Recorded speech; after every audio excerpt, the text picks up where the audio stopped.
Hey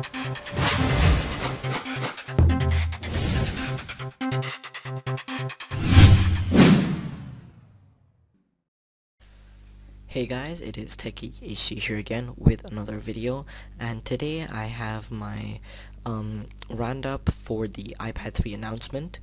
Now, as most of you guys would know, the iPad 3 was announced yesterday on March 7th, because you know today, right now over here, at least in India, it is the 8th of March. It's actually 12:54.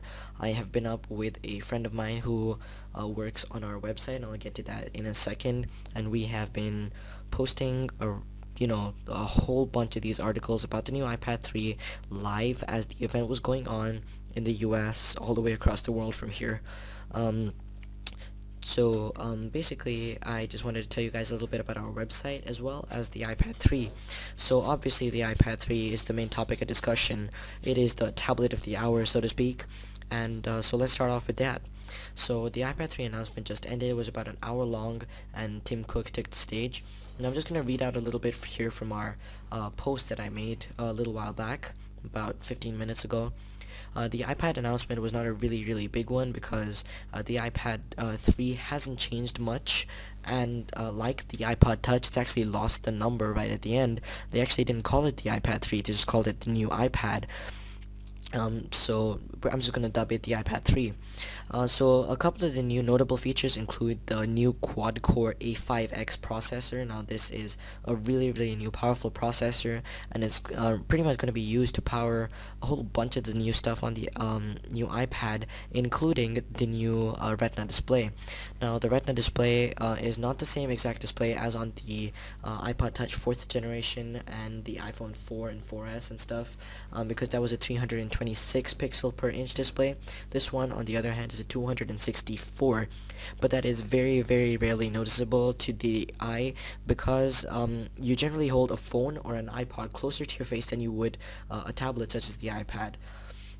Now, besides the Retina display, it also does have a feature from the iPhone 4S. It doesn't actually have Siri, but it does actually port over voice dictation, which was part of Siri on the iPhone 4S. Now, aside from that, we also do have a new 5 megapixel camera on the back. This also includes a new fifth element into the lens, just like the iPhone 4S, and it's actually also called the iSight camera again. So Apple have gone from iSight to FaceTime and now back to iSight apparently. And I do know that if Steve was still here, wouldn't approved of that, because Steve, if you guys have read Steve Jobs' biography, he's always said you can only look forward, you should never look back, you know, stuff like that. The next thing here, and something that everybody was waiting for the new iPad, was LTE 4G capabilities, and these are available on the iPad. Let me actually take you to our page here. So we do have articles and everything. They're short and sweet, but something that everybody's gonna like. So iPad 3 does support LTE 4G speeds, and I just did speak about the camera here. It also does have our voice dictation and the new Retina display, and obviously the A5X quad-core processor. Another really interesting fact here is that the iPad 3 has the exact same pricing as the iPad 2, so you guys can go and pick up a new iPad 3 starting March 16th if you're in the US, and a bunch of other countries a few days later, for the same price that you could in iPad 2, so that is pretty interesting news.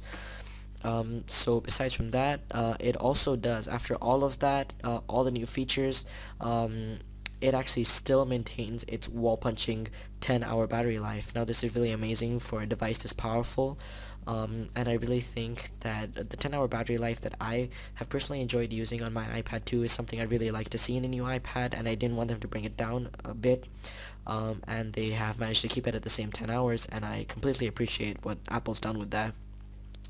Now the next thing is the release date. So it's going to be released in the US and Canada on March 16th, along with the United Kingdom, France, Germany, Switzerland, Japan, Hong Kong, Singapore, and Australia.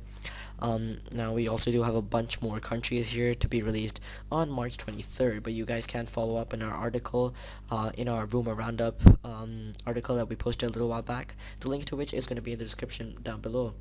Now finally, I know that this is going to be a big problem for people with iPad 2 cases and stuff, case is going to be a really big deal again. The iPad 3 is actually 0.6 of a millimeter thicker and about just over half a pound heavier. Now, I did like the fact that the iPad 2 was thinner and lighter than the iPad 1, and which is one of the main reasons why I actually picked it up. And I'm pretty much, not that this wasn't expected with all the new features, but I know this is going to be a problem with all the cases and stuff. So that pretty much rounds up this video, guys. I really do hope that you guys enjoyed it. For more videos like these, stay tuned to the channel, and also do visit our website once in a while. It does stay updated with all the latest technology content, and it is called iDevotees.com. We are the iHub, and it would be really awesome if you guys could visit us once in a while.